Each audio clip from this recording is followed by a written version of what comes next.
Kondisi tingginya tingkat pengangguran dalam suatu negara dapat mengancam A. Pertahanan dan keamanan, B. Rekrutmen politik, C. Stabilitas politik, D. Budaya nasional, E. Sikap kemandirian bangsa. Oke, silahkan pause terlebih dahulu video ini, kemudian kerjakan dalam 3 detik dan tulis jawaban kalian di kolom komentar.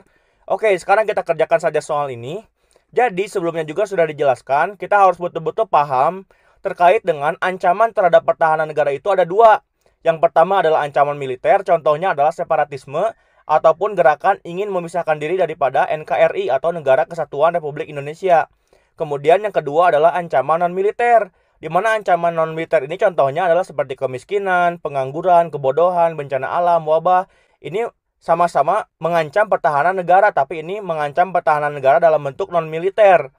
Dan terkait dengan ancaman pertahanan tadi, yang kedua poin tadi, tentu saja negara sudah membuat sistem pertahanan keamanan rakyat semesta, di mana disebut dengan Sisan Kamrata, di mana ini dijelaskan dalam UU nomor 3 tahun 2002. Kalau misalkan ancaman yang terjadi adalah ancaman dalam bentuk militer, maka yang akan merespon, yang akan mengatasinya, komponen utamanya adalah TNI, di mana dibantu oleh komponen cadangan, yaitu warga negara, sumber daya alam, sumber daya bantuan, sarana prasarana. Kemudian juga dibantu oleh komponen pendukung, yaitu warga negara, sumber daya alam, sumber daya bantuan, dan sarana prasarana. Ini kalau misalkan ancamannya dalam bentuk ancaman militer. Kalaupun ancaman yang terjadi itu adalah ancaman non-militer, maka tentu saja yang mengatasi ancaman tersebut adalah kementerian ataupun lembaga di luar bidang pertahanan. Ini adalah unsur utama. Kemudian unsur pendukungnya adalah kekuatan bangsa lainnya, di mana tentu saja kita sebagai warga negara masuk ke dalam unsur pendukung ini. Maka dari itu, untuk menjawab soal tadi, kondisi tingginya tingkat pengangguran dalam suatu negara dapat mengancam. Yang paling benar adalah A. Pertahanan dan keamanan. Di mana tentu saja mungkin banyak juga yang menjawab yang C, stabilitas politik, tapi tentu saja kalau misalkan dalam optionnya ada tentang pertahanan dan keamanan, maka tentu saja jawaban yang paling tepat adalah jawaban yang pertahanan dan keamanan itu sendiri.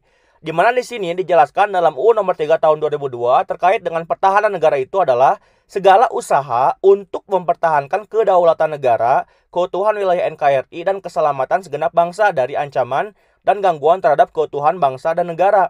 Di sini poin yang paling pertama itu tujuan dari pertahanan negara adalah kedaulatan negara, di mana tentu saja prinsip kedaulatan itu adalah aman, tentram, damai, sejahtera, atau membuat masyarakat aman, membuat masyarakat tentram, membuat masyarakat damai, dan membuat masyarakat sejahtera. Maka dari itu, jawaban yang paling tepat untuk soal ini adalah jawaban yang A. Salah satu sifat usaha mempertahankan negara adalah bersifat semesta. Maksudnya, A. Melibatkan alam semesta, B. Dilakukan secara alami, C. Mempergunakan sumber daya alam seluruhnya, D. Keikutsertaan seluruh rakyat dan sumber daya nasional, E. Tidak memandang latar belakang rakyat dalam pembelaan negara. Oke, silahkan pause terlebih dahulu video ini, kemudian kerjakan soal ini dalam 3 detik, lalu tulis jawaban kalian di kolom komentar. Oke, sekarang kita akan kerjakan saja soal ini. Terkait dengan ancaman terhadap pertahanan negara, baik itu ancaman militer ataupun ancaman non-militer, tentu saja negara sudah membuat sistem pertahanannya yang disebut dengan Sistem Pertahanan Keamanan Rakyat Semesta atau Sisan Kamrata. Di mana tentu saja terkait dengan Sistem Pertahanan Keamanan Rakyat Semesta ini melibatkan seluruh warga negara, wilayah, dan sumber daya nasional lainnya, serta dipersiapkan secara dini oleh pemerintah dan diselenggarakan secara total, terpadu, terarah, dan berlanjut. Maka tentu saja dalam melaksanakan sistem pertahanan keamanan rakyat semesta ini atau Sisan Kamrata ini betul-betul dibutuhkan komitmen dari seluruh warga negara, komitmen secara nasional, kemudian wilayah dan sumber daya nasionalnya. Maka dari itu, untuk menjawab soal ini yang paling tepat adalah yang D, yaitu keikutsertaan seluruh rakyat dan sumber daya nasional. Segala usaha untuk mempertahankan kedaulatan negara, keutuhan wilayah NKRI, dan keselamatan segenap bangsa dari ancaman dan gangguan terhadap keutuhan bangsa dan negara adalah definisi dari A. Bela negara, B. Pertahanan negara, C. Pilar negara, D. Nasionalisme, E. Patriotisme. Oke, silahkan pause terlebih dahulu video ini, kemudian kerjakan dan tulis jawaban kalian di kolom komentar, oke? Oke, sekarang kita kerjakan saja soalnya. Jadi, terkait dengan definisi yang tadi dijelaskan, ternyata definisi tersebut adalah definisi dari pertahanan negara. Sudah dijelaskan UU nomor 3 tahun 2002 tentang pertahanan negara. Di mana di sini dijelaskan bahwa pertahanan negara itu adalah segala usaha untuk mempertahankan kedaulatan negara, keutuhan wilayah negara Kesatuan Republik Indonesia, dan keselamatan segenap bangsa dari ancaman dan gangguan terhadap keutuhan bangsa dan negara. Maka dari itu tentu saja untuk memahami konsep bela negara ini, jangan lupa UU nomor 3 tahun 2002 ini harus betul-betul dipelajari. Ini cuma sedikit kok, cuma 10 halaman. Nah, tadi dijelaskan terkait dengan pertahanan negara itu ada 3 tujuan utama, yaitu kedaulatan negara, keutuhan wilayah NKRI, dan keselamatan segenap bangsa. Di sini dijelaskan bahwa kedaulatan negara itu adalah tujuan yang pertama. Jadi maksudnya itu adalah untuk mempertahankan negara itu kita itu bukan hanya terkait dengan harus memegang senjata, harus mempertahankan keutuhan wilayah NKRI saja, tidak hanya itu. Di sini dijelaskan yang bagian pertama kali dijelaskan adalah untuk mempertahankan kedaulatan negara, di mana tentang kedaulatan negara ini ada 4 poin pokok, yaitu aman, tentram, damai, sejahtera. Maksudnya adalah membuat masyarakat aman, membuat masyarakat tentram, membuat masyarakat damai, dan membuat masyarakat sejahtera.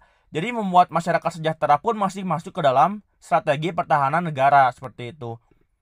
Maka dari itu, untuk jawaban soal ini yang paling tepat adalah jawaban yang B, yaitu pertahanan negara. Kita juga bisa membela negara dengan hal-hal yang lain. Lakukan hal-hal baik, baik itu untuk diri sendiri, untuk orang lain, untuk keluarga, untuk bangsa dan negara, selama itu tidak menyalahi dari UUD dan Pancasila. Oke? Program yang dilakukan oleh pemerintah dalam rangka menanggulangi paham radikalisme melalui cara yang dikenal dengan deradikalisasi. Program ini bisa berkenaan dengan proses menciptakan lingkungan yang mencegah tumbuhnya gerakan-gerakan radikal dengan cara menanggapi A. Reedukasi, B. Rehabilitasi, C. Root cause, D. Resosialisasi, E. Reboisasi. Oke, silakan pause terlebih dahulu soal ini, kemudian kerjakan dan tulis jawaban kalian di kolom komentar.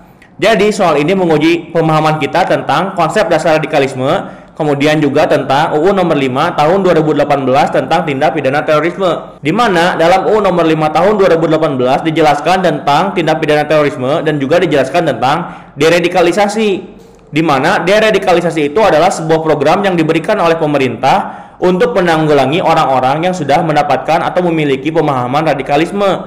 Di mana cara pemerintah dengan menggunakan konsep deradikalisasi ini adalah dengan cara root cause atau mencari betul-betul penyebab utama yang menyebabkan seorang tersebut menjadi memiliki pemahaman radikalisme. Sehingga kalau kita sudah mengetahui penyebab utama yang menyebabkan seseorang tadi masuk ke dalam pemahaman radikalisme, ketika penyebab utamanya tersebut kita selesaikan, maka tentu saja seorang tersebut akan bisa kembali lagi menjadi memiliki pemikiran yang normal, karena kita sudah betul-betul membasmi dari akar masalahnya. Maka dari itu jawaban yang paling tepat adalah jawaban yang C, yaitu root cause. Sedangkan arti istilah yang lainnya adalah seperti ini, oke?